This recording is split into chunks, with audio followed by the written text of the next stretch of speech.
दोस्तों, किसी ने कमेंट किया था कि परिवार में रिश्ते ख़राब कैसे होते हैं।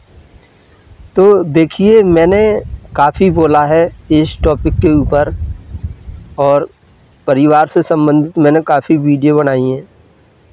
तो आप उन वीडियो को देखें और काफ़ी अच्छे से समझाने का प्रयास किया है।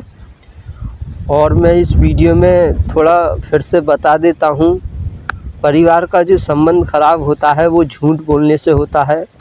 पति पत्नियों में जो मनमुटाव हो जाता है या नाराज़गी हो जाती है या मतलब एक दूसरे से बोलना चालना बंद कर देते हैं या जो भी है रिश्ते ख़राब हो जाते हैं, वो ज़्यादातर झूठ बोलने से होते हैं। तो परिवार में सबसे इम्पोर्टेंट चीज़ होता है सच बोलना। कुछ लोग बात बात में झूठ बोलते हैं और झूठ बोलने से ही एक दूसरे पे लोग शक भी करते हैं, रिश्ता ख़राब हो जाता है। पति ने पूछा तुम कहाँ गई थी, तो गई कहीं और बोल रही है कहीं अंत से आई हूँ। तो बाद में चोरी पकड़ी जाती है तो उस शक बैठ जाता है। बाद में जब इंसान सच भी बोलता है तो उसके सच को भी झूठ समझ लिया जाता है। तो संबंध और रिश्ता अच्छा रखने के लिए ज़रूरी है कि सच बोलना। और दूसरी बात ये होता है कि जैसे कि कुछ परिवारों में एक दूसरे से गलत सलत बोलते हैं, लड़ाई झगड़ा होता है। इसका कारण होता है कि अपने दिल की बात नहीं बोलना। दिल में क्या है खुल के बोलो, प्यार से बताओ मैं क्या कहना चाहता हूँ, क्या मैं बताना चाहती हूँ या क्या बताना चाहता हूँ। अपनी एक बाउंड्रीज रखो, एक सीमा रखो और अपनी लाइफ में कुछ रूल रखो। ये बहुत इम्पोर्टेंट होता है।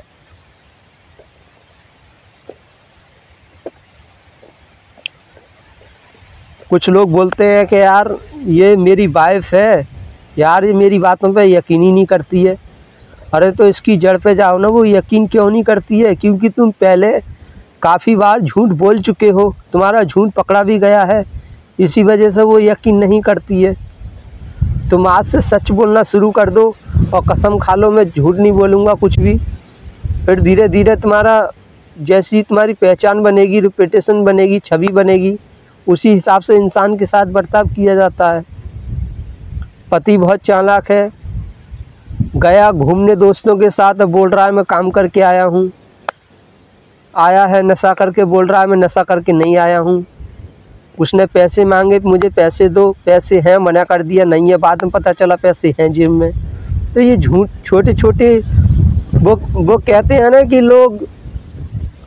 लोग दूसरों के साथ चालाकी खेलते हैं तो बड़ा मज़ा आता है, उन्हीं के साथ कोई चालाकी खेले तो उनको बुरा लग जाता है। मतलब खुद दूसरों से झूठ बोल रहे हैं तो उनको अच्छा लगता है, सोचते हैं बेवकूफ़ बना दिया, हंसते हैं और मन ही मन खुश होते हैं। जब उनसे कोई झूठ बोले, बेवकूफ़ बनाए, तो उनको बुरा लगता है। अभी क्यों? जैसा बांटोगे वैसा पाओगे,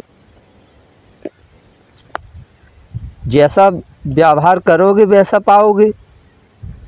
तो बहुत लोग शिकायत करते हैं कि मेरी पत्नी मुझ पे शक करती है। अरे वो शक कर रही है, शक क्यों कर रही है, इसकी जड़ पे जाओ। शक वो इस वजह से कर रही है क्योंकि तुम्हारे चाल चलन उसी हिसाब के हैं। भला से तुम गलत काम नहीं कर रहे हो, लेकिन तुम झूठ बोलते हो, छिपाते हो बातों को। जब तुम्हारा पकड़ा जाता है, झूठ बोल रहे हो, छिपा रहे हो, पकड़ा जा रहा है बार बार, तो फिर इंसान वहाँ तक की सोचने लग जाता है जहाँ फिर नहीं सोचना चाहिए। तो इम्पोर्टेंट बात यही है कि अगर रिश्ते को लंबे समय तक चलाना है, परिवार में सुख शांति रखनी है, अच्छे से रहना है, प्यार से रहना है, तो भला सा कुछ भी हो जाए, कहीं तक नौबत आ जाए, एक दूसरे से झूठ नहीं बोलना चाहिए। जो इंसान झूठ बोलता है उस घर में बहस भी ज़्यादा होती है। क्योंकि जो इंसान जब झूठ नहीं बोलता है ना, वो एक बार कोई बात बोल दे तो फिर दोबारा इंसान क्वेश्चन ही नहीं करता है। उसे पता है इसने तो सच बोला है या इन्होंने सच कहा है, तो उस हिसाब से बोलना चाहिए ताकि बाद में कुछ अपने आप को इतने होशियार बनते हैं कि हम तो पकड़े ही नहीं जाएंगे, हमें तो कोई पकड़ ही नहीं सकता, हमारा झूठ कोई पकड़ ही नहीं सकता, हमें कोई बहुत मतलब इंटेलिजेंट समझते हैं और गलत काम करते हैं, सोचते हैं हम तो बहुत चालाक हैं। लेकिन वो भूल जाते हैं चालाकी कब तक काम करेगी, एक न एक दिन पकड़े ज़रूर जाओगे। चालाकी बहुत बुरा नतीजा दिखाती है। शुरू में तो इंसान बहुत खुश होता है, चालाकी दिखाता है, लेकिन जब उसकी चालाकी पकड़ी जाती है, नाकाम हो जाती है, तो बहुत बुरा जो है नतीजा दिखाती है। सबकी नज़रों में वो इंसान गिर जाता है या वो जेल में जाता है, क्योंकि वो चालाकी में फिर बड़े बड़े कदम उठाने लग जाता है अपने स्वार्थ के लिए, अपने फ़ायदा के लिए। तो आगे की भांप के चलना चाहिए कि जो कुछ भी मैं कर रहा हूँ इससे क्या होगा, इससे क्या असर पड़ेगा। और लोग भी आसपास के लोग होते हैं, वो देखने वाले भी नहीं समझ पाते हैं। वो जो इंसान सही है उसी को गलत बताने लग जाते हैं। कोई बोलने लग जाए कि यार कि मेरा हस्बैंड है वो मुझ पे शक करता है, तो वो सोचता रहे तो बहुत बुरा आदमी है। अरे ये शक की ये जड़ है, ये कैसे बिठाया, ये कैसे हुआ। तो कुछ लोगों की ये फितरत होती है झूठ बोलना। जब तक वो झूठ नहीं बोलेंगे, गेम नहीं खेलेंगे, तब तक उन्हें मज़ा ही नहीं आता है। और बाद में वही लोग शिकायत करते हैं, बोलते हैं कि यार हमारे परिवार में हमारी वो नहीं सुनता, हमारी वो बात नहीं मानता। क्या तुम मानते हो किसी की बात? क्या वो तो मुझसे बार बार झूठ बोलता है, अच्छा तुमने सच बोला है? वो मुझसे बदतमीजी से बात करता है, अच्छा तुम कहीं ना कहीं ऐसे सिग्नल दे रहे हो, संकेत दे रहे हो जिससे वो इंसान गलत सलत बोल रहा है। तो एक हाथ से ताली नहीं बजती है, दोनों तरफ से गलती होती है। सबको अपनी अपनी गलतियों पे ध्यान देना चाहिए, दूसरे के ऊपर सारा दोष नहीं डालना चाहिए कि वो बेकार है, वो ऐसा है, वो ऐसा है। और जो इंसान लग जाए कि एक बार प्यार से समझाने पर भी नहीं मान रहा है, वो गलत बोलता ही जा रहा है, झूठ बोलता जा रहा है, बातों को छिपाता जा रहा है, तो ऐसे इंसान से फिर ज़्यादा बातचीत नहीं करना चाहिए। और ऐसे इंसान के साथ फिर जितना कम बात करेंगे, इग्नोर करेंगे, उतना ही फ़ायदा होगा, वरना सिर पे चढ़ाने से कोई फ़ायदा नहीं होता है। तो यही है परिवार में। और परिवार जब भी सही रहता है अगर परिवार में प्रेम हो। जिस परिवार में स्वार्थ आ जाता है, एक दूसरे को फ़ायदा देखने लग जाते हैं कि तुझसे क्या फ़ायदा है, कि तुझसे क्या फ़ायदा है, तेरे रहने से क्या फ़ायदा है। जो फ़ायदा गिनने लग जाते हैं, देखने लग जाते हैं, जिनका सारा ध्यान फ़ायदे पर होने लग जाता है, तो उस घर में फिर लड़ाई झगड़ा होता है, एक दूसरे के साथ मनमुटाव होता है। परिवार में सभी होते हैं, कमज़ोर भी होते हैं, ताकतवर भी होते हैं, पैसा कमाने वाले भी होते हैं, नहीं कमाने वाले भी होते हैं, पढ़ने वाले होते हैं। कुछ परिवार में कुछ ऐसे होते हैं इनको उल्टा पैसा देना पड़ता है, पढ़ाई कर रहे हैं, कुछ भी कर रहे हैं। तो सभी तरह का है। अगर स्वार्थ देखोगे तो फिर परिवार लंबे समय तक नहीं चल पाएगा। भाई आज तुम जिसके ऊपर खर्च कर रहे हो, जिसको तुम पैसा दे रहे हो, अभी जिससे फ़ायदा नहीं मिल रहा है, हो सकता है भविष्य में उससे फ़ायदा मिले। भाई किसी से देर में मिलता है, किसी से जल्दी जो है जल्दी मिलने लग जाता है। ये क्या है कि इससे कोई फ़ायदा नहीं मिला तो उसको उल्टा सीधा बोल रहे हैं।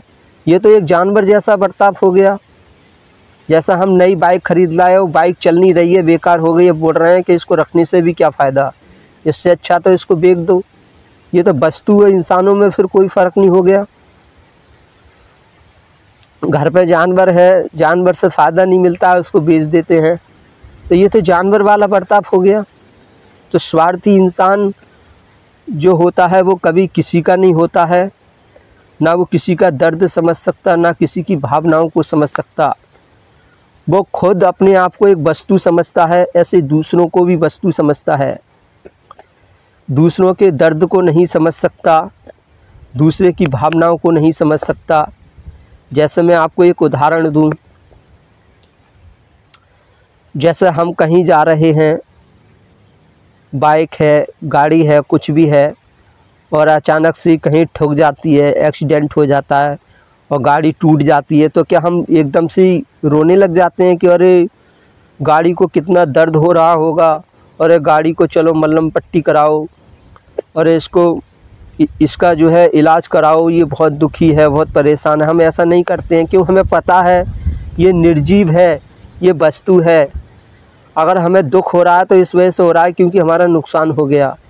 तो ऐसे ही कुछ लोग जो होते हैं वो अपने परिवार में सभी लोगों को समझते हैं कि ये सब हमारे यूज करने के लिए एक वस्तु है, इस्तेमाल करने के लिए ये मशीनें हैं, इनको यूज करो, इनसे फ़ायदा लो।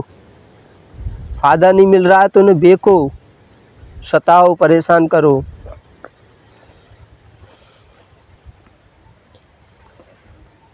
तो चलिए हम यहीं पे वीडियो समाप्त करते हैं, और भी जो कमेंट हैं वो अगली नेक्स्ट वीडियो में देखेंगे क्या है।